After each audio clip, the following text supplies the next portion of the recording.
Welcome to the Deep Dive, Emerald City Hockey's Seattle Kraken podcast. Hey everybody, welcome to the Deep Dive podcast. RJ, it's December already. How did that happen? I know the season's going by so quickly. I don't know how we're already here. December 5th on the Deep Dive podcast. And I mean, I guess, we're finding out in general because Dave Haxtell did give us the warning. He said, I'm only giving you the lineup stuff until November, but he did give us one treat today. That is true, and we're definitely going to start with that one. Big news when it comes to Shane Wright. Also going to be covering the SEAHAC conference that you attended, as well as our deep dive into the Kraken penalty kill, which, as we all know, not looking so hot lately, to say at least. But to come back around to the focus here on the deep dive presented by Queen Anne Beer Hall, we're going to start with Shane Wright because that is probably the biggest story right now around the Seattle Kraken. Shane Wright finished his 5-game stint in the OHL with Coachella Valley Firebirds. He is back with the Seattle Kraken, and as you just alluded to, RJ, got some even bigger news around that. That's right. So Dave Haxtell, he has joked around with us. Once December rolls around, he can't be telling us lineup stuff. But he gave us a big treat today, actually a day early too, because the game's not till tomorrow. But he did confirm that Shane Wright will be in the lineup tomorrow against the Montreal Canadiens. We know how big of a matchup that is, from the media perspective. And, of course, the Wright versus Slavkovsky thing, thinking back to the drafts.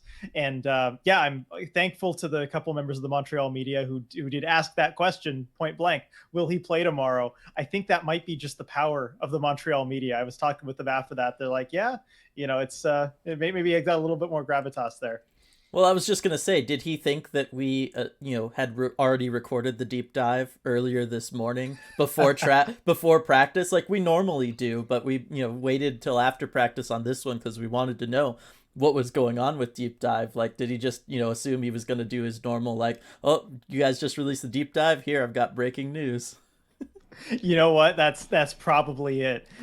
So he made sure and volunteered that, and then someone asked, "Well, does that mean the Geeky's out tomorrow?" He's like, "Well, hold on." Oh, wait I gave you something. Don't get too greedy there. Yeah, that is funny. I was just gonna say, win or lose after tomorrow night's game, RJ. You got to ask that question though about the deep dive. Yes. It's the most pressing question, regardless of how Shane Wright plays. That's got to be the first question asked. So Shane Wright coming back in. Obviously don't know for sure that he would be coming in to replace Morgan Geekie, who's missed the last several games after taking that hit from Adam Larson against the Ducks. I think that's probably the assumption most people are going to be operating under. It kind of feels like the safe one that we have to be thinking about a little bit. But we talked about it in after the Florida game, mentioned it a little bit after the Washington game. The fourth line hasn't felt the same without Morgan Geekie in there. Like it just hasn't had that same kind of oomph. I've felt like the transition game hasn't quite been there. They were really good at attacking and winning with speed and getting scoring chances off of transitions or just with speed, entering the zone, controlled entries, getting somebody to be able to split the defense going down the middle. A lot of Morgan Geekie's goals this season have been scored that way. And wouldn't you know it, during his entire stint with Coachella Valley, Shane Wright has worked a lot on attacking out of the transition game and playing with a lot of speed and feeling more confident as far as driving the net in the offensive zone. So I'm wondering if Shane Wright is going to kind of be the perfect medicine to fix what's going on with the Kraken's bottom six right now. I think he just might be, and it allows the Kraken to move things around a little bit too. We saw some different line combinations in the bottom six today at today's practice, and one of the other notable things is that Ryan Donato moves up onto the third line with Yanni Gord and Oliver Bjorkstrand, while Brandon Tanev down onto the fourth line with Shane Wright and Daniel Sprong. So it's a bit of a different look there on the left wing as well, and Ryan Donato had kind of had to do spot duty at center with Morgan Geekie out, which, center, he can do it, but it's not Donato's natural position. So I think this just works well all around. Yeah. And then, we've spent time talking about Shane Wright, what he's been doing in Coachella Valley. We all know about the 4 goals in the 5 games and all of that. Although his shooting percentage from last week, RJ, has dipped back down to reality. No longer at 80%. I think he finished around 36%. But like I said, I've really felt that that focus on transition, that focus on working speed into his game, and just the overall, building up of confidence in the AHL, building up that confidence playing with the Coachella Valley Firebirds, building up that kind of, hey, remember, this is hockey, it's fun, you can be playing this every day, all of that good stuff for him. I really think that that's going to benefit him, because when we look back at the 7 games he's already played with the Kraken, one of the, things that I would say is that he never looked like he was in attack mode in the offensive zone. He always played very reserved, played very high up in the offensive zone, and part of that is how he played a little bit in Kingston, but a lot of times also he likes to be down more towards the net. He likes to be off on that right side if you're kind of looking at the opposing netminder. He likes to get down there, get open, get behind defenses to be able to take shots. And we saw with Coachella Valley, more of that was worked into his game. He was starting to go towards the net more. He was shooting from that right side more. And so I'm really, really curious if he can take that confidence he's built and that more kind of natural style of his game and being able to get that into some game action against some good competition, if that follows him back up to the NHL. And this morning, he talked about taking what he was doing in Coachella Valley and the way he was playing and all the high minutes and the touches, everything that he was doing right, and transitioning that over to the Kraken. That's basically what he wants to do, is kind of take that blueprint of his game and just transition it into his time with Seattle. So I think that's kind of what the goal is. He did talk about the whole shooting percentage thing. I think the question was, you scored 4 goals on your first 5 shots down there. Are you going to keep that up here? Can you continue that? And he said, well, one can hope. But that was kind of a funny question. But yeah, I mean, his Wright basically said that like the time down there made a huge difference for him, getting those high minutes, getting lots of touches. He mentioned puck touches a lot. And then how much that helped his confidence. Confidence is a word you just mentioned. It's a word that was thrown around a lot today as far as the effect of him going down to the AHL and spending that stint there. Yeah, and to move away from just Shane Wright for a second, that's something that I thought was kind of intriguing as I was thinking about it more, as knowing we were going to be talking about this today, was just the idea of, look, that's obviously how the Kraken want to play, and it's obvious that's how the coaching staff for Coachella Valley treated Shane Wright. I'm really looking forward to this kind of similar style for the whole kind of pipeline there. The fact that you can send prospects down to Coachella Valley and they're going to learn how the Kraken want to play. They're going to be put in positions that they're going to be put in with the Kraken so they can learn that style, be prepared for it, know what they're supposed to be doing. I'm really, really happy with that, because, sometimes some AHL teams will run kind of different systems to what the NHL club is doing, and it can make transitions as injuries happen and you need to call somebody up a little bit more difficult. But at least in this situation, around Shane Wright, it feels like everybody very much on the same page with everything, and I think that's going to really help him out, because it does mean he can just kind of slide into that Kraken lineup and just keep doing what he's already been working on, what he's already starting to feel comfortable with in games, and just keep that all rolling. Yeah, and Shane talked about that this morning too, about the systems being pretty similar to what he was used to in Seattle, and able to kind of slide right in and right out. And he said, obviously, different coaches are going to have different approaches to the game. No two coaches are going to be the same, but the systems were pretty easy, pretty standard to adjust to. Yeah. So now the other question when it comes to Shane Wright overall and all of that is going to be, what is the plan beyond just tomorrow's game against Montreal? Right. So we all know that they've been, or at least we've been talking about the idea of them sending him to Team Canada's camp for the World Juniors. World Junior tournament kicks off on December 26th. So there's still time there before the tournament, although you'd want to get him in for camp and get used to everybody, let them figure out what their line combinations are going to be, all that kind of stuff. Do you have any read, after being around everybody today at practice, what the kind of timeline could be here? Like, are we going to see just tomorrow? Could we see maybe 2 games, get him up to that 9 mark for the entry-level contract before he goes to the World Juniors? Like, do you have any sense of what the Kraken are feeling right now? I think everybody was pretty tight-lipped on the timeline. Shane was asked point blank about going to World Juniors. Is that something you'd want to do? And he clarified no decision has been made on that yet. He doesn't know anything about it. But of course, the line, anytime you have a chance to represent your country, he called it would be a tough tough to pass up is what he said about it. So I'm sure that's something that he would be interested in doing if that's kind of what the organization, what everyone feels is best for him. As for the timeline, we kind of asked about that too, and he said basically going forward, he's not sure. At least Shane didn't really know. And actually, he was asked if he knew he'd be in the lineup tomorrow against Montreal, and he said no, he didn't know yet. So then, about 5 minutes later, we talked to Dave Haxtell, and he volunteered that information. So I don't think that they're really going to share much of what that plan is until it happens. Yeah. Then let me ask you this, just as just you now. What do Okay. you think? Do you think that tomorrow night could inform what they then do as far as getting him into another game? Do you think that if he does play out those 2 games, and let's say the Kraken win both games, he looks good, maybe he gets a goal somewhere in there, do you think that informs what the Kraken would want to do? Or do you think that they're going to stick to still whatever plan they have in place, whatever it is that they've all talked about and agreed on, and they're going to keep doing that no matter what, even if it looks like this stint in the AHL, kind of got them on track for what they want at the NHL level? Well, I think this game coming up could change things to an extent. And again, this is just my read on it. Mm-hmm. Because I think, again, I don't know what the plan is. I would imagine that the World Juniors is a part of that plan. Yeah. And that there's certainly, if a decision has been made on that, certainly Ron Francis and Dave Haxtell are leaning one way or another with that right now, Mm-hmm. I think. And they're going to stick with that. I don't think they're going to change that based on how he plays. But until then, I think they're going to go with Dave Haxtell is going to go with basically his MO so far this season is he's going to put together the lineup he feels gives them the best chance to win the game. And what Shane Wright does tomorrow, I think that can certainly influence what Haxtell thinks as far as what lineup gives him the best chance to win the game. If Morgan Geekie is not healthy for that Washington game coming up, and Shane Wright's there, he had a good game against Montreal, I think he could play his way into the lineup. Or even if Geekie is healthy, maybe someone else didn't have a good game.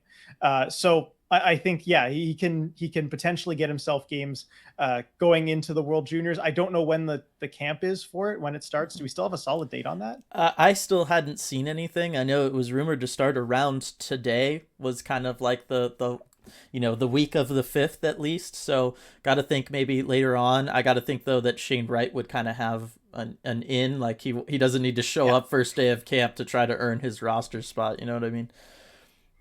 I would agree. Yeah. Yeah, I kind of have a similar feel about it. I think what this is it's almost a rehearsal for what they want to do post World Juniors. And I feel like this game potentially getting him into one more game after that, getting him up to that 9 games that you can do without burning the year. I think that's going to be part of what makes the decision for them, as well as his performance at the World Juniors, about whether or not he's going to come back from that tournament and stay with the Kraken or go back to Kingston or the OHL at the very least. I think that they liked what they saw from Coachella Valley. I don't see how you couldn't like what you saw from him at Coachella Valley.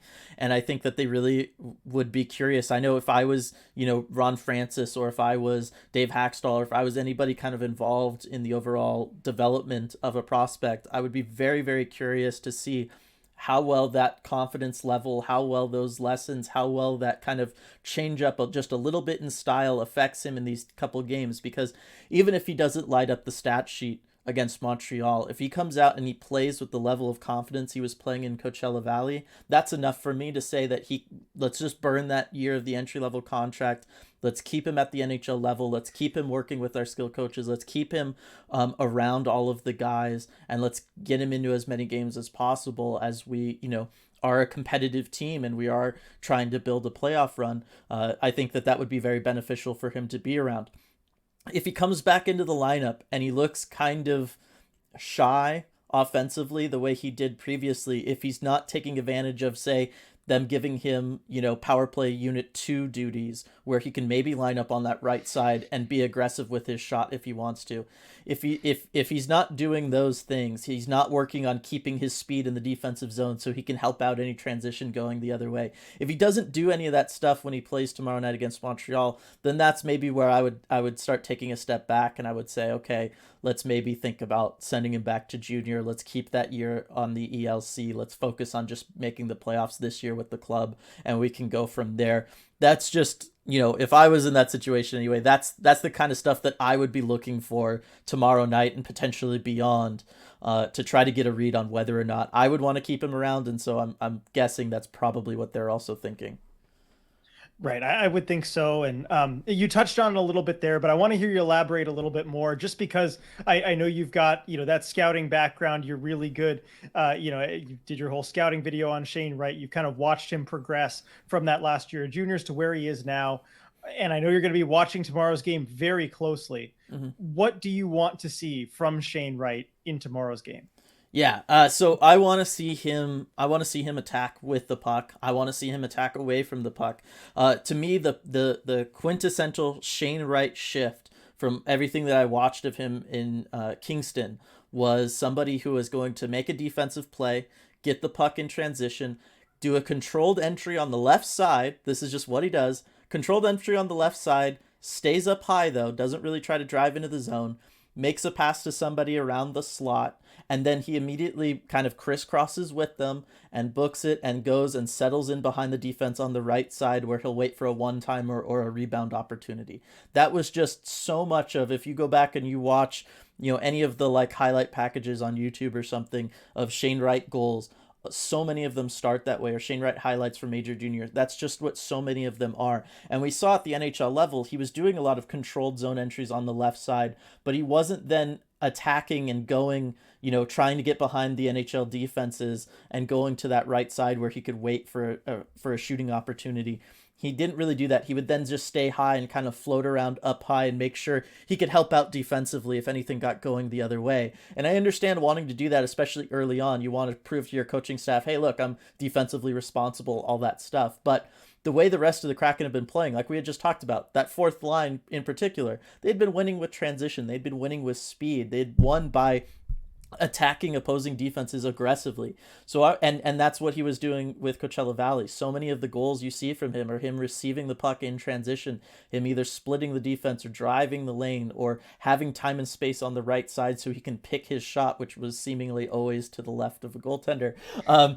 And so going for that. So for tomorrow, what I would love to see from him is I'd love to see more of those quintessential Kingston shifts, where I want to see him enter on the left side, cycle around up high, and then dive down once he gets over to the right side. I really think that's, if I see that from him, then I'm like, okay, Shane Wright is here. That's the Shane Wright I remember watching before. That's the Shane Wright that I know the Kraken scouted, and he feels comfortable and confident enough at the NHL level to play his game, which is all that we want from him, because his game is really good. That's why he was in the conversation for first overall pick. So I want to see that. I want to see if he's on the power play. We saw him on the power play a little bit before with the Kraken. I want to see if he's on the power play. I want to see him, maybe receive that puck up high. If he has the time and space, take some steps in and then get his shot off, just like in Kingston. I want to see that from him, because I just want to see him attacking. If he's going to go back to being a little more reserved, a little more shy, especially in the offensive zone, like I said earlier, I don't think that means he's kind of ready for the NHL. I feel like if you want to make the NHL as an 18-year-old, you have to be comfortable, you have to be confident, and you have to attack in the offensive zone. So I want to see shots from him tomorrow night. Let just bring up the little John shots. Like, just go for it. That's what I want to see. I don't need to see goals. I don't need to see anything else. I want to see him try to get open when he doesn't have the puck, and I want to see him feel comfortable enough to go deep in the zone and try to get shots off. Now, one more element I want to talk about of that, and I want to talk about it because Ron Francis did bring this up on a podcast last week, and that was kind of hinting that maybe Shane Wright was taking too short of shifts. Mm-hmm. He talked about, his opportunities on the ice, and maybe some of that being curtailed. It was maybe a little bit self-imposed just by going to the bench a little too early. Is that something you're also going to be looking for? I think that's something that, the coaching staff would know better. Like we brought that up on post-game lives. That was something that was talked about on Twitter, on discourse with people, because we were all kind of noticing that would be like, after one transition opportunity, he would, going back the other way on that next transition, he would always head over to the bench. He'd raise his hand and he'd skate over to the bench. And it was hard to get a good read on that before, because, didn't know what Hackstall was telling him. Maybe the team wanted him to be taking short shifts. I don't Right. know. But that is something I'm going to be paying attention to. If they give him the ability to, if they're telling him internally, and we have no way of actually knowing this, but if they're telling him, look, take the shift as long as possible until you really see us making us change, and then he continues to take that opportunity and he goes out there and he does this, then that's a good sign to me. Again, it shows that he really wants this and he feels comfortable and confident enough to take that opportunity. If they tell him that internally and you still see him as you know, certain transitions are going, taking himself kind of off the ice before the shift has really been initiated, then that would be another thing that as an organization I'd be reading and saying like, okay, well maybe he's then just not in the place that we necessarily would want him to be as we're looking at going through a potential playoff push and a potential playoff run. We want players who are really going to be out there attacking and going for it. I think that he has the stamina, he's got the skill level, he's got all the endurance that you would need to do a full regular NHL shift of 45 seconds to, you know, potentially a minute, whatever it may be. So I would like to see that, because that's something that I love about Matty, right? Is Matty, like, basically you got to almost drag him off the ice for every line change because he's always ready for that next transition, whether it's coming back and helping out the defense or it's getting on the attack that one more time. And there have been times where it's kind of gotten him into trouble, where he gets hung out to dry as everybody else goes off on a shift, and he'll go in with the puck into the offensive zone and take a look around, and there's only defenders.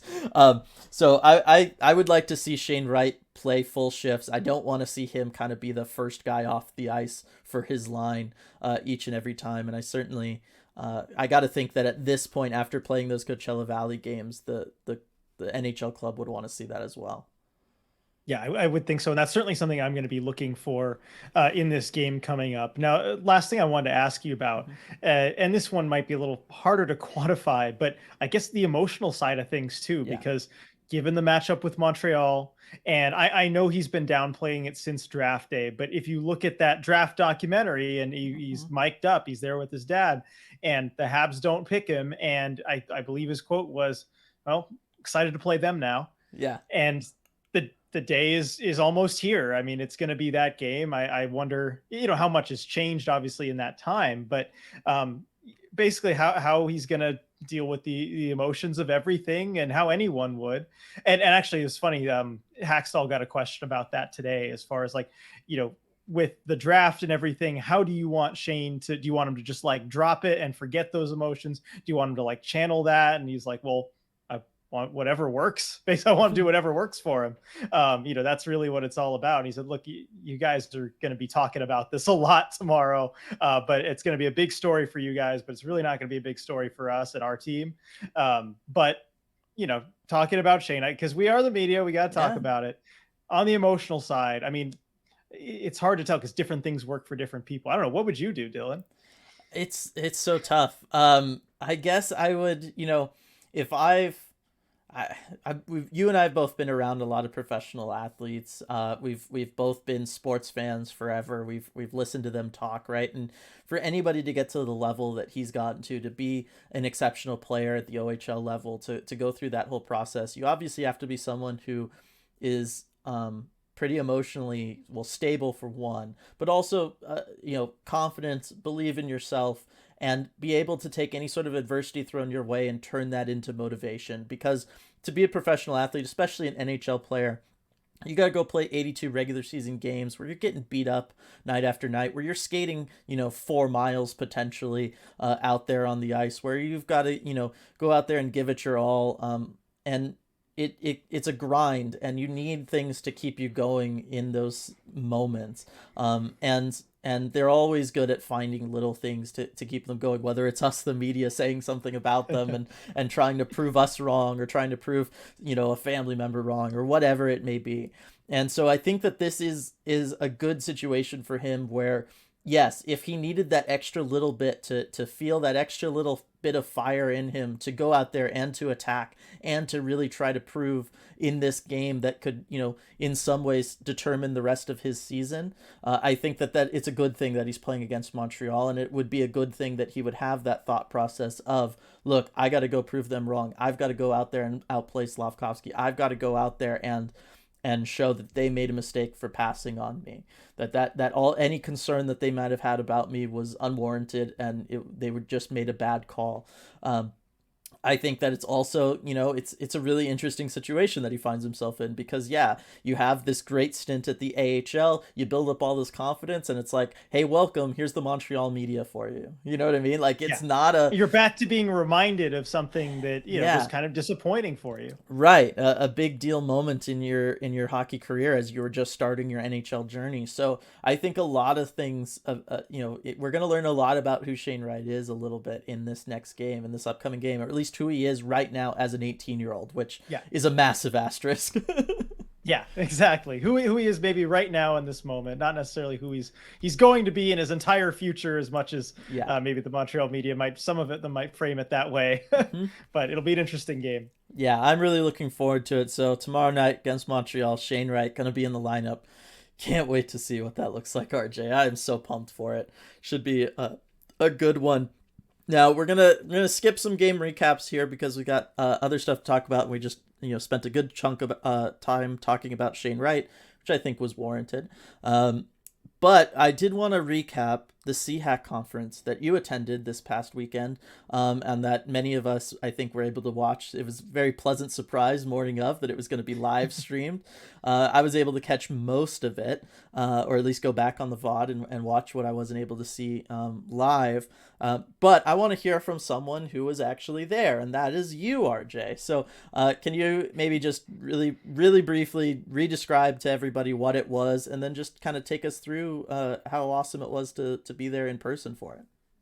Yeah, of course. Happy to do that. And so we'll start with, well, what is SEAHAC? That was a question I've gotten a lot over the last couple of weeks, including, day of the conference. But SEAHAC, so it's C meaning Seattle, and then HAC, HAC, Hockey Analytics Conference. So it is a hockey analytics conference hosted in Seattle. So that's what SEAHAC is.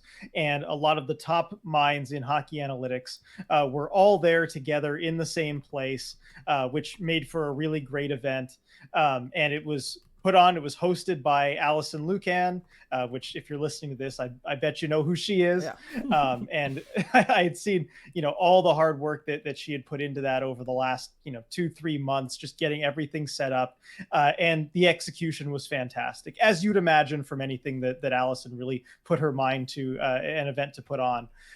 It was a really great event. It started around 8:30 in the morning and went till about 4:30 in the afternoon. So a long conference where you had various speakers, panels, and then you'd have kind of breaks in between. There was a lunch in the middle. So that's what SEAHAC is. Yeah, and then I got to think that it was really cool because it is a conference, right? And for Red Glare listeners, they would understand why I'm kind of going there. Right? Is it a conference? Yes. It is a conference. Yeah. Yes. So one of the that's part of it is also it's an opportunity for people like us or for other fans to potentially go and learn more about what's being done in the analytics space. But it's also an opportunity for those already in the analytics space to be able to network and learn what each other are working on at any sort of given thing. And like I said, network, get to know each other, get to see each other, and have stuff like that. So RJ, as someone who's coming at it, more so from a media side, what were some of the things that stood out to you? What was some of the talks or presentations that maybe piqued your interest? Besides just aging curves, like I'll let you talk about that a little bit, but like I don't know that we need to spend too much time on it. Okay, I'll try and limit myself here because on the top of my list on my notes I have aging curves. Yeah. But yeah, there were a lot of interesting panels and presentations. And speaking about them generally, what I liked most was that there was really something for everybody, no matter if you were just a newer hockey fan who had only started following this season and you just wanted to learn more about the sport, or whether you are, a seasoned mathematician and a total stats nerd. There was something for you at this conference. And I think that variety was great to see, first and foremost. And I think given where I'm at, being is part of the hockey media, I was kind of able to enjoy. I was in a nice spot in the middle. I felt like where I was able to enjoy, the full range of everything, which was great. So I'll start with, probably on the higher end of that included some advanced math that I didn't quite understand. But Micah Blake McCurdy had a great presentation on aging curves, which involved a lot of new information about breaking aging curves into offense, into defensive impact, things like that, and then also incorporating players who are not in the league, basically unobserved values instead of just the players that are in the NHL that we do observe. So it kind of gave me a new way of looking at aging curves. So I enjoyed that. I'll stop myself there. Some of the other things I liked, there was a very hard-hitting panel, including some big names: Ron Francis, Tim Ohashi, the Kraken's video coach. And then there was the head strength and conditioning coach as well, and a amateur scout. And I liked having all four of those voices there in the same organization, but in different parts of the organization, all explaining how they incorporate analytics, how they use that data into each of their individual jobs, and how they interface with each other. So I really enjoyed that panel.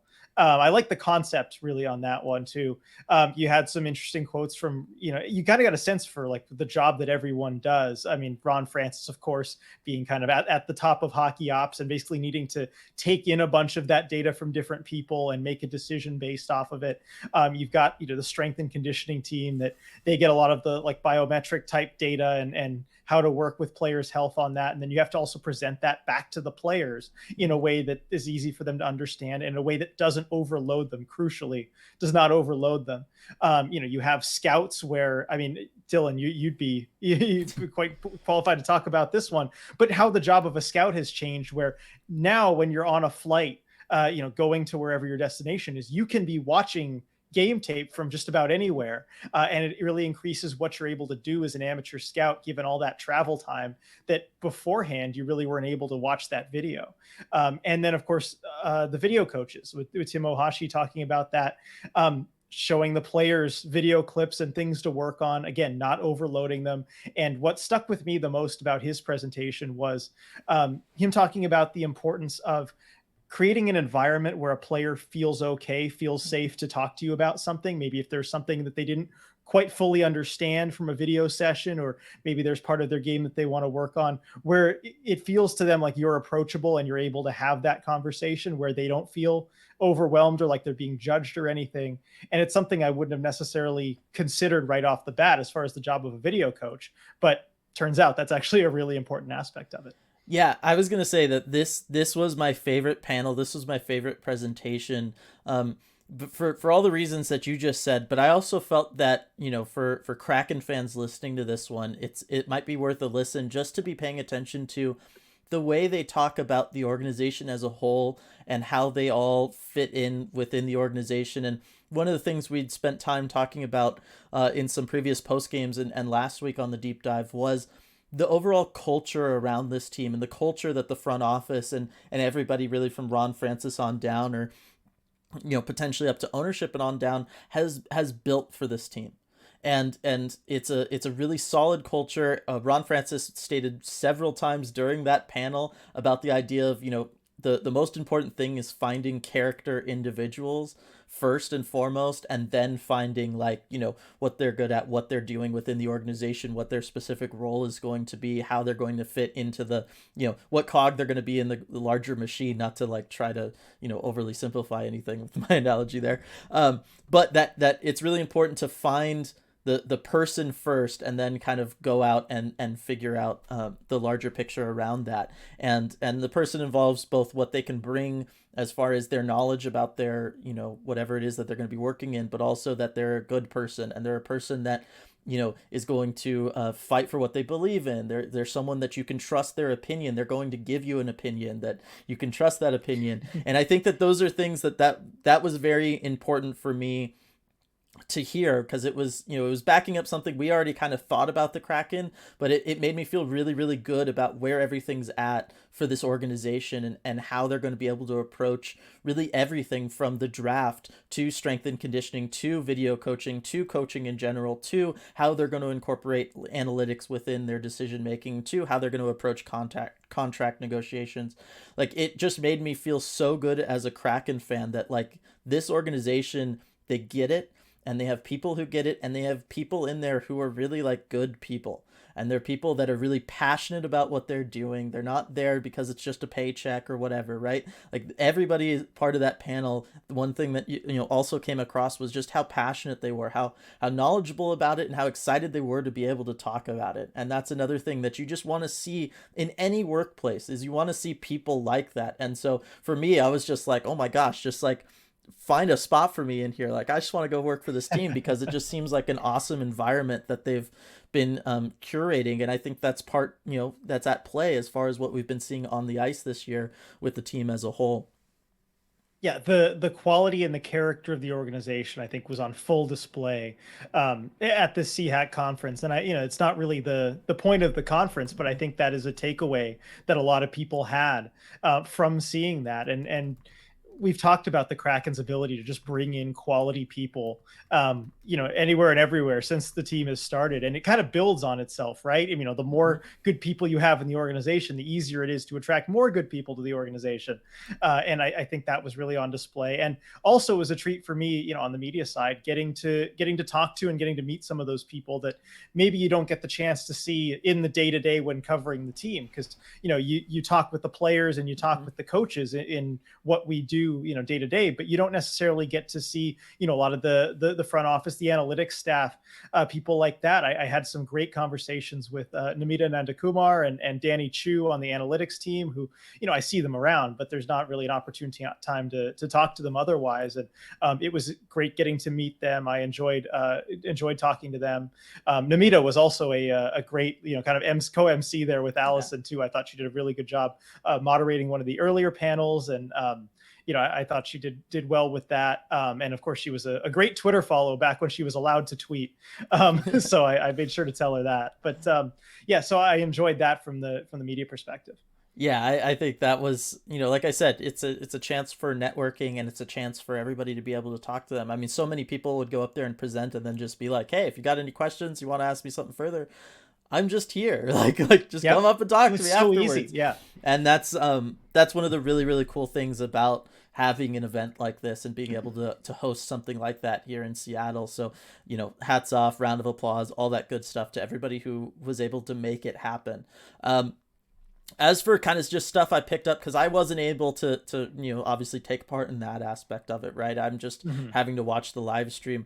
There was a couple things that, I noticed, and I felt like this was something that I wish it was 2 days, like a 2-day conference, so that all the like kind of lightning round stuff, because they had lots of lightning round panels and speakers and stuff. I wish that they could have had the time to more so kind of flesh out what it was there that they were there presenting, because they almost came across, and I don't say this like, I'm not trying to be like mean or anything, because I thought everybody did a fantastic job, but they almost came across more like sales pitch, like here's like one example of what it is that I'm doing and kind of what it can be, but like I don't have time to really like talk about it more, so it's, if you want to know more, you got to come and talk to me, kind of thing. And that was, I was like, but I'm not there, I can't come and talk to you. Like, so it was frustrating for me on the streaming side to just like not be able to take advantage of that being in person. So if this sort of thing was to happen again, I would really want to try to get up there, and I'm sure other people felt the same way.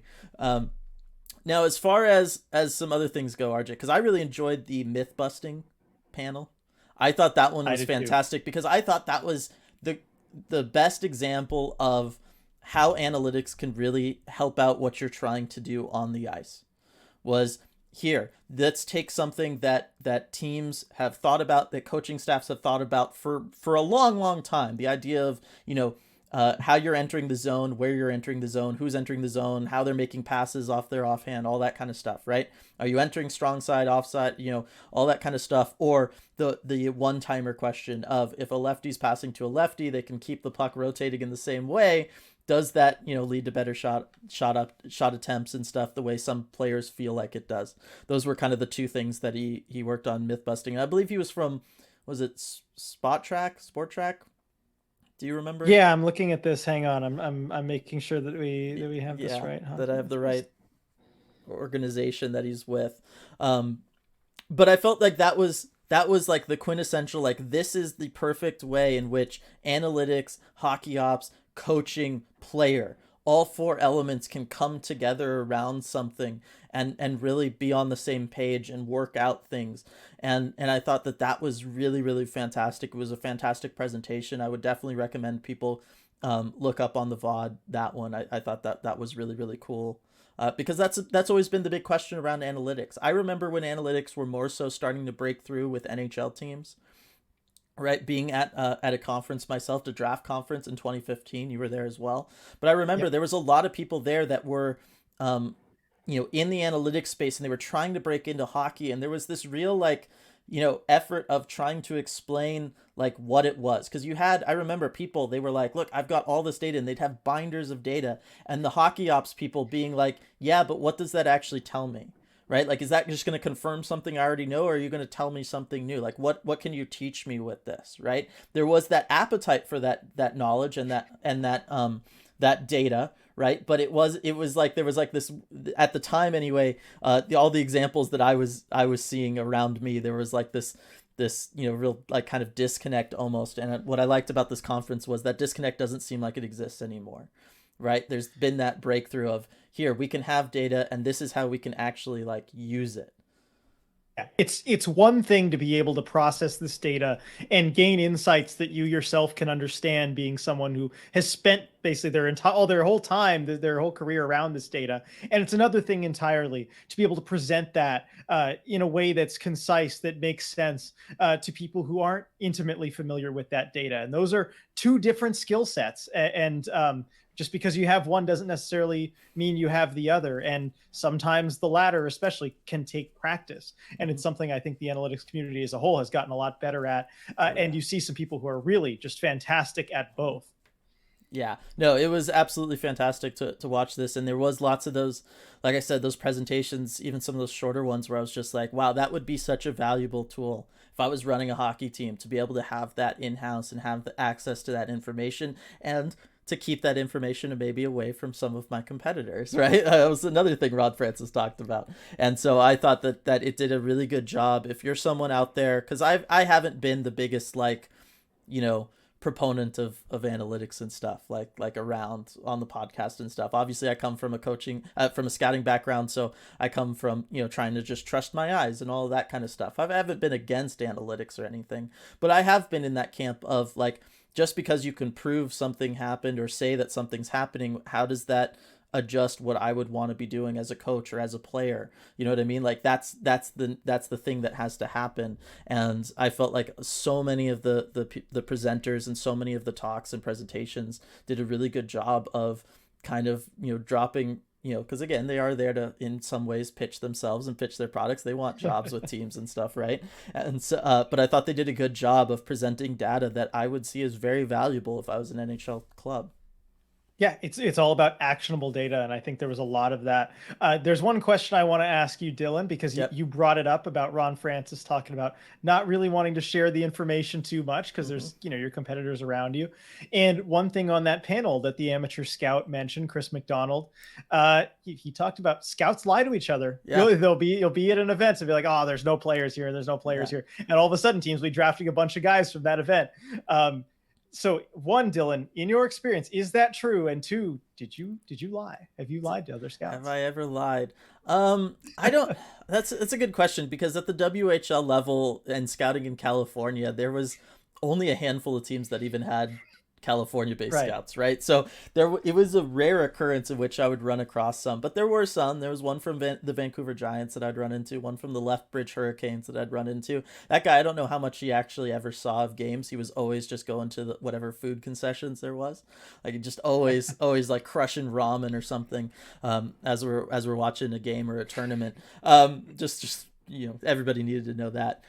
There is that kind of element. I was also new and I was young, so I think I kind of got away with people being a little bit more open with me, just because they wanted to impart some wisdom. They wanted to accept me, and I'm very happy and grateful that they did, that they were willing to accept me as I was. I started that at 18, and so they were very open and accepting of me, and they wanted to kind of help me out in any way that they could, so to speak. And so I didn't necessarily have to deal with too much of that. I could hear it going on from time to time. There was, you always downplay your excitement about somebody. Like there was definitely that aspect of it. And then when the combines would roll around and you have all the GMs or the assistant GMs there, it was very much everybody kind of really splits up all around the arena, and you have these little pockets of each organization, and whenever there's interaction between them, there not much is said, that's for sure. Well, thank you for that little look inside how it works. I thought of you when he said that. Yeah. I'm like, oh, I got to ask Dylan about this. Yeah, not quite in the same situations as an NHL team scout. I got to think that there's a lot more pressure to keep secrets and maybe drop some lies there than as an 18-year-old in some Ducks Ice arena in Yerba Linda somewhere. Yep. Watching 14-year-olds play. But yeah, it was good. I really enjoyed the conference. I enjoyed the talk with also between Allison Lucan and JT Brown. And I'm glad you brought that up. Yeah. That was next on my list. I was going to say, if you want to kick us off with that one, go for it. Oh, I mean, I just thought that was a really good talk between the two of them. First of all, the chemistry between the two of them is just, it's amazing. Yes. I think just entertaining. Anybody who watched that, even if you, weren't that familiar with hockey analytics or even hadn't seen the two of them before, it was just entertaining. But I liked the angle of just JT's journey of kind of being a former player who, when you're an NHL player, you probably don't think a whole lot about the analytics and that side of the game. And, Allison, who was not a former NHL player, but, she's very in tune with the analytics side. And the two of them just kind of learning that's each other's half of the game together, and hearing how that it all happened. So I enjoyed that. Right. And I thought that the big takeaway from that, at least for me, and I feel like it is a very powerful one for everybody to take away from it, is the idea of, look, as a player, you can be open to that stuff. But again, it's that same situation of, you can't just stick in front of a player a sheet of paper or a screen that says, hey, your Corsi's down, lately, like you got to like turn that around. Right. They need it explained to them in some way that then can be actionable by them as players. What does that translate to me doing out there on the ice? And I got to think that coaching staffs in the last half decade have really had to work on how do we interpret this data, and then also how do we explain that back to a player and give them the tools to then go and work on getting better at whatever area it is that they need to get better. And so I really like that message coming from that of, look, it isn't just enough to have the data. You also need to be able to find a way of explaining that to the player so that the player can not just understand it, but know what to do with it. And I felt like that's, something that really, not just when it comes to bringing analytics into hockey, that's just the struggle of coaching in general, right? You and I have coached, especially when you're youth coaching, you're dealing with, kids. These aren't like professional athletes who are like, their whole life and their actual job. They're getting paid a lot of money to really focus on this, right? But I think that that's a big part of it. And as we talk about things, especially maybe here in this next segment, when we talk about the PK, that's a lot of what coaching is just communicating with your players, finding ways of, understanding how does this player best absorb information? Because in a lot of ways, it's like teaching. If you've ever taught any sort of class, all kids learn in different ways. They're visual learners, auditory learners, kinesthetic learners. There's all these different ways in which people process, absorb information, and then can go out there and use that information when doing something. And so much of coaching that I don't feel like it's talked about is figuring out how to communicate to your individual players, because they are all individuals, and how to work with them to better, the overall team as a whole and stuff. And so I like that kind of gave us that littlest glimpse into that aspect of what hockey and professional sports is all about. Yeah, definitely. And to hear from JT, and I like just that last question of like, what advice would you as a former player have for somebody who is trying to share these insights, but also make them, something that the player wants to work with, and just hearing that directly from him, I thought was really powerful. Yeah, me too. I thought it was good. Any other things you wanted to talk about from SEAHAC? Let's see. We kind of ran through the notes that I had. I mean, it was a great conference. I want to thank Allison again Hmm. for putting that on, and I talked to her about that a little bit today. I said, I hope there's another one. She's like, well, let's give it a little time. I think she was a little exhausted after all the time and work that she put into that first one. But to see how much goes into that, I just want to thank Allison again, because so many people had such a great time at that conference, and she should know that all that work she put in was worth it. Yeah, exactly. And so if you're listening to this, you want to know, or you want to go look up any of these presentations or panels, I believe the VOD is still available on the Seattle Kraken's YouTube channel. If you go to their YouTube channel, it might not be under uploads. You might have to click live or something like that, depending on what interface you're accessing YouTube with. But it should still be up there, in which case you can go ahead and go through it. The schedule is available online too, so you can kind of get an idea of when to, scrub through the video if you're looking for one particular presentation. But I definitely recommend, if you're interested at all, go ahead and give it a listen. I think it would be a lot of fun for you if you're into that sort of thing. All right, so I've been teasing it now a little bit. This is something we've talked about really several games in a row now, RJ. Has been the Kraken's penalty kill, and it hasn't been great as of late, I think is maybe the best way of saying it, to be perfectly honest. So yesterday, RJ, during that terrible Cowboys-Colts game, because that game was over real quick. It gave me a good opportunity to go in and look at the Kraken's PK from these last 6 games. That goes back to the Sharks game for everyone trying to pay attention to how far back that goes. And so I only looked at well, I'll start with this, okay? In that time, in those 6 games, the Kraken allowed 19 power play opportunities to opposing clubs. Those opposing clubs converted on 11 of those 19. All right, so that is obviously not very bad. That's a 58% power play percentage, which means the Kraken are only killing 42% of penalties right now, which is really not good. Right? Yeah. You could argue that percentage number should be doubled to be there. And then the other thing that I wanted to throw out there with that, though, is it sounds like 19 penalties through those 6 games. That's a lot. I will say the Kraken are ranked 19th in the league as far as penalty minutes per game, and that's sorted with number 1 being the team that takes the most penalties. So the Kraken are actually in the bottom half. They're in the top half as far as being disciplined, right? And so I did want to throw that out there, that the Kraken are doing a good job of trying to limit penalty opportunities. It's not like they're just allowing a bunch of power play goals because they're taking a bunch of reckless penalties. They're actually doing a good job, at least as the course of the season goes, maybe not so much in these last 6 games, but as far as being disciplined and trying to limit power play opportunities for opposing squads. Then I went through and I broke down all 11 power play goals that they had given up. Okay, so all the shorthanded opportunities that they did, I watched them. I watched the replays of those goals. I made notes about what happened. I marked when they happened, as far as how much time was left on the power play, what the score was of the game at that time, and when in the game that happened, which period in which it happened. And then I also marked who was on the ice for the Kraken in all of these situations. So here, welcome to my little SEAHAC presentation here as I track all this data. Let's okay? go. All right, so on the 11 failed kills, okay, we'll start with the kind of time stuff. 7 were in the first period. So 7 of the 11 goals against were in the first period. I think that just kind of tracks with hockey games. I feel like more penalties are probably taken in the beginning. We know certainly late in games, refs kind of swallow their whistles a little bit. So I don't know that there's a ton to draw from there. I guess the one thing I will say is, as we know with this Kraken team, they never give up. They like to come back in games. They're really good at that. So the fact that 7 of the 11 are in the first period doesn't totally freak me out too much. It means, okay, if that's going to happen, we could probably find a goal in the next 40 minutes or so if we need to. The next one is 3 of the 11 occurred with 15 seconds or less left on the power play.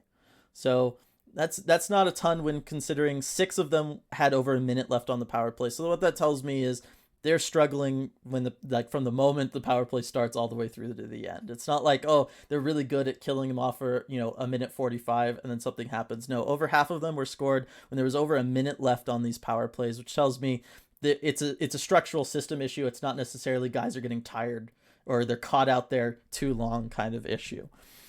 Hmm. 6 occurred when the Kraken had a lead. 3 of them let another team tie the game. That would be 9 of the 11. So, that also tells me, and part of that is we know Kraken have done a good job of scoring first in games, because we know most of these are occurring in the first period, but most of them are happening when the Kraken have a lead. So that tells me, hey, Kraken, you're doing a great job of scoring fast in games. Maybe just try to be more disciplined in the first period if possible. And then things get really interesting as we go into who was on the ice for these. Okay, so for the forward groups, the most frequent members on the ice was Yanni Gourde, who was out there for 5 of the 11, Alexander Wenberg, who was out there for 5 of the 11, and Brandon Tanev, who was out there for 6 of the 11 power play goals against for the Kraken. Defensively, Adam Larsson was out there for 8 of the 11, and Jamie Alexiak was out there for 10 of the 11 goals against. Oof. Okay, so that's a lot. Yes, and so right away that sounds terrible. It really sounds like, oh my gosh, Jamie Alexiak is totally like just awful on this PK, or what, there's lots of things that go through your mind there when you hear that. Right. But I'm going to say this, okay? Jamie Alexiak leads the team in average time on ice, shorthanded, followed by Adam Larsson, followed by Brandon Tanev, followed by Alexander Wenberg, followed by Yanni Gourde. So okay. I don't know. Yeah, so it's one of those like when tracking the data, I was like, oh my gosh. But then as I added more data into it, it was like, oh, so basically it's just gone actually in exact order of who's out there the most. Just happens to be out there for the most penalty, most goals against. So I don't know that there's too much to actually draw from there. Just looking at the data, which means, all of that other stuff kind of gets thrown out. So now it just comes down to the notes I made when actually watching how these goals were scored. As I was watching and trying to break down the video, how were most of these goals scored? Because I don't think that there's any sort of secret thing in any of the other stuff that I was paying attention to. It all kind of tracked as far as I'm concerned. The number one thing that I made note of as I was just writing certain notes, and I was just putting down things that were, just something that I would notice. So anytime I noticed guys bunching up, I would write bunch up. Anytime I noticed them chasing the play, I'd write chasing the play, stuff like that. The number one thing that I wrote down was not pressing hard enough or reacting instead of being proactive. And by that, I mean, there are so many on these, of all of these. If you go back and you look at just about any of these 11 power play goals that the Kraken have given up in these last 6 games, it has been, they've stuck with the triangle +1, but they're not really harassing the other team, and whoever that +1 is not doing a good job of getting it, getting in passing lanes. They're not trying to be predictive. They're not trying to disrupt what the other team is doing. They're kind of just chasing the puck, and so the puck gets moved to somebody new. They just kind of skate over to the new player instead of kind of skating within a passing lane and trying to force them into the corner the way they were earlier this season. If you go back and you watch the video breakdown I did of what their power play, what their penalty kill was, that was one of the things that really made it all work, was that they were pressing the other team. They weren't giving them options. They were taking away passing lanes. And one of the things you notice too is the defense has been playing up a lot. They've been allowing plays to get behind them. And they're, one of the things, they got away with that earlier in the season because when they were playing up, they were playing into the passing lane. They were taking away the passing lane to the player down low, so it didn't matter that that player was behind them. Now, they've kind of just lost track of where those players are behind them. And so they're playing up, and all that's doing is allowing a pass to get low, and then that player down low just gets a free look at the goaltender without being contested at all. So what I want to see from the Kraken is less like waiting to react when a puck is moved, being better about reading where the puck is going to be moved next, and then just getting refocused as far as where is the passing lane from this player? Okay, this player has the puck. They have the puck. They control everything now. How can I disrupt or take away options from them? Because right now, they're just kind of skating in a straight line towards them, and that player will still have 3 passing options available to them wherever they are on the ice. And that's just way too many when you're playing down a man. That's the stuff. That's how we see these tic-tac goals against us that we've seen in these last couple. It's because nobody's really making it hard or making really the opposing power plays have to think about anything at all. They're just able to kind of go out and do the sequence of events that they want to do to be able to score on a power play. So that's been my big takeaway as far as looking at everything from these last 6 games and what's kind of been going wrong with the PK. So that's great. Thank you for tracking all that stuff, by the way. Appreciate you taking the time to do that. I've got a few questions if you're all Yeah, right with yes, that. let's go for it. All right. So when you talk about not taking away the passing lanes when you're going to Hmm. pressure the puck, I mean, is that just a matter of kind of, as far as fixing that, Hmm. is that just keeping your head up, keeping your head on a swivel and trying to identify, okay, where are the other guys on the ice as opposed to the one that I'm looking at? Yeah, because like if you think back, if you think about, let's say a power play opportunity, and let's say the Jared McCann has the puck. We'll look at this from the Kraken's perspective. Jared McCann has the puck and he's playing his normal spot, kind of high up on the left side.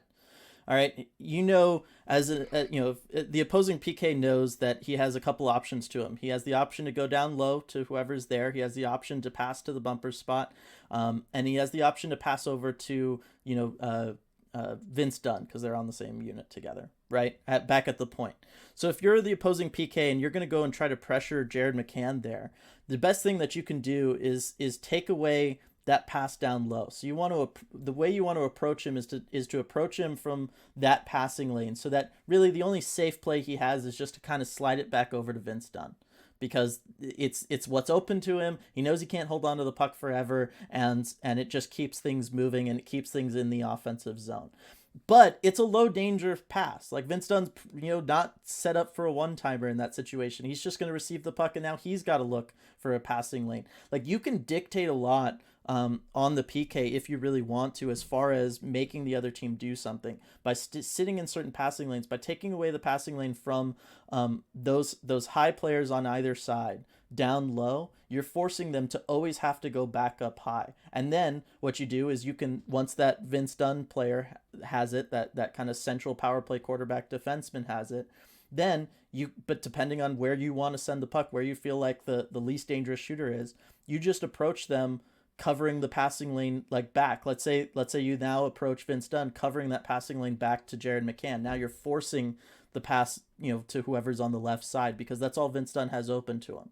And so it's you know what I mean? Like you can kind of dictate play, you can keep things going in less dangerous ways, and you can just kind of keep them endlessly cycling the puck if you're really keeping your head up, you're understanding where guys are on the ice. Now obviously players don't stay stationary forever, and this was a problem against the Ducks, was they would do a good job of sitting in the passing lane at the very beginning, and then as the one player is pressing and trying to force the play in one direction, everybody on the PK was staying still. The Ducks were not. They were still moving. They were creating new passing lanes. They were changing the angle to open things up for their guy. And so if you're a defender in this situation, you have to make sure you're understanding where that player is behind you, where the down low player is, so that you can always be in front of them, always taking away that passing lane. So it is a group effort type thing. You have to understand whether you're the person pressing, where you need to be to take away a passing lane while you're pressing. And if you're the player not pressing, you have to understand how to take away the passing lane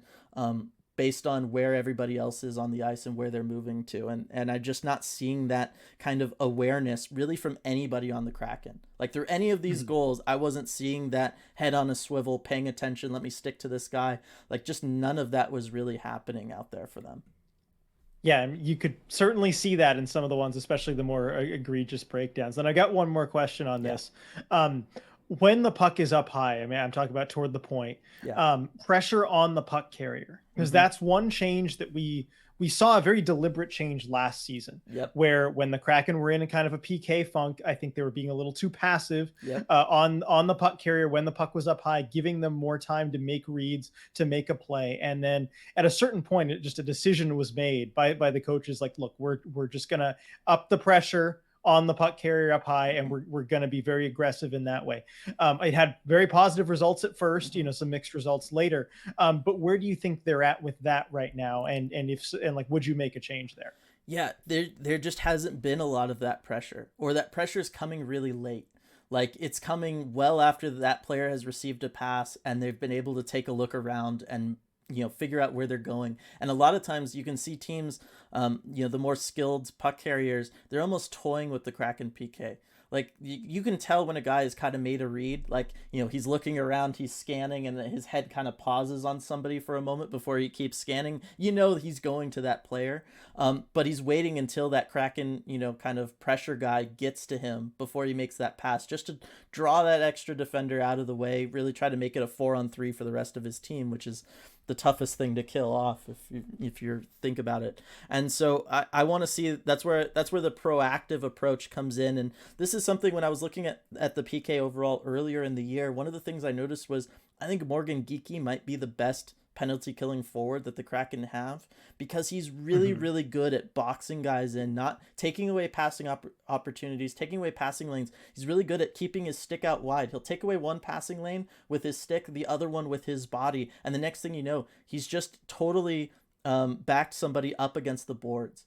Right, in that scenario, the Jared McCann, type guy, he's so effective at attacking those players because he takes away their ability to pass it back to the Vince Dunn type with his body, but he keeps his stick so active in the other passing lane that they can't get it down low either. And there were so many times he was then just smothering them into the boards. And I thought that was when the PK was most effective, was when you had guys like that really really working hard and thinking about what they were doing and where they were positioned on the ice relative to the other team, and taking away those opportunities. But right now they're not pressing the puck carrier enough, and they're not thinking about where the puck's going to be going next. They're just reactive. They're chasing the play. And if you're chasing the play, you sure as heck can't dictate the play. And I feel like all good penalty kills dictate the play. They keep the puck up high. They keep it to low danger chances. That's how you kill off opportunities. We had speculated, I had talked about the idea of, I didn't think they were doing a good job of clearing the puck.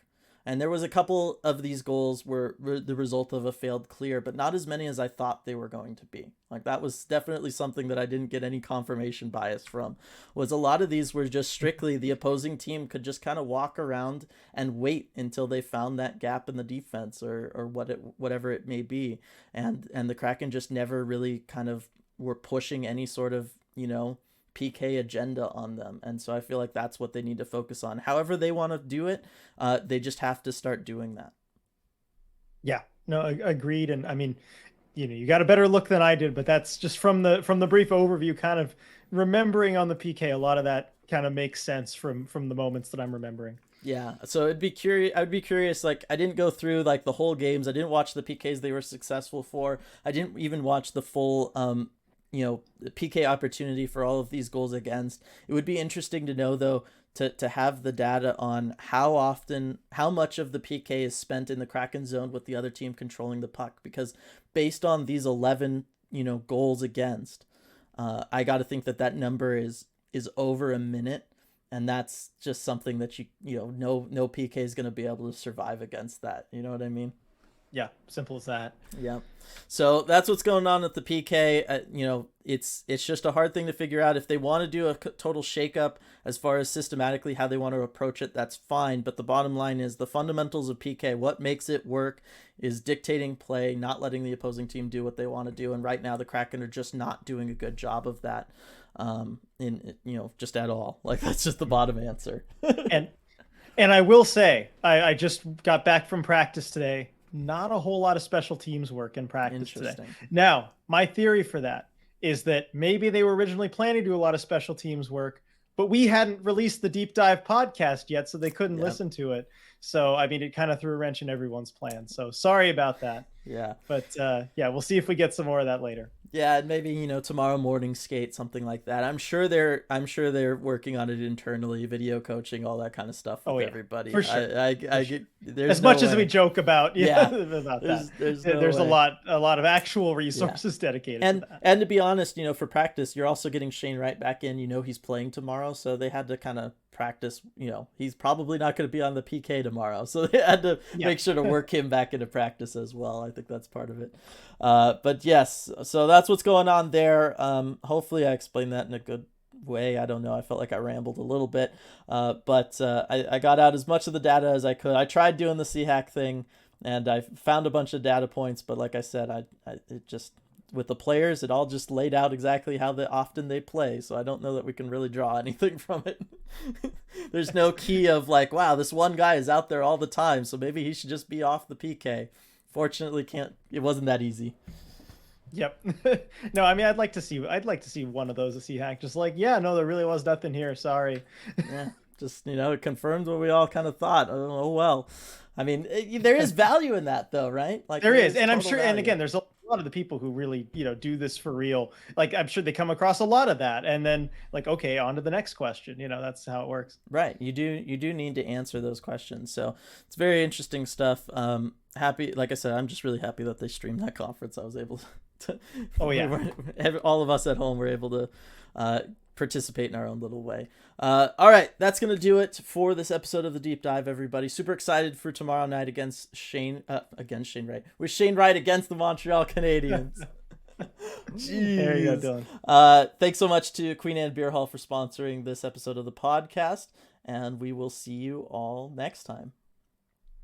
Hey everyone, before we go, we just wanted to take a moment to give a quick shout out to all of our awesome patrons over on patreon.com/Emerald City Hockey, especially our Terror of the Deep tier patrons, Alex, Brian, Coop, Daryl, Duthin, Eli, Gary, Jared, Jay, Joey, Joni, Joshua, Kitty B. Kraken, Leanne, Maya, Paige, Paul, Rebecca, Scott, Sean, Sergeant Pickles, Striatic, Tasty Kobold, Team YMIAT, Tank Commander Ty, Tyler, and Wendy.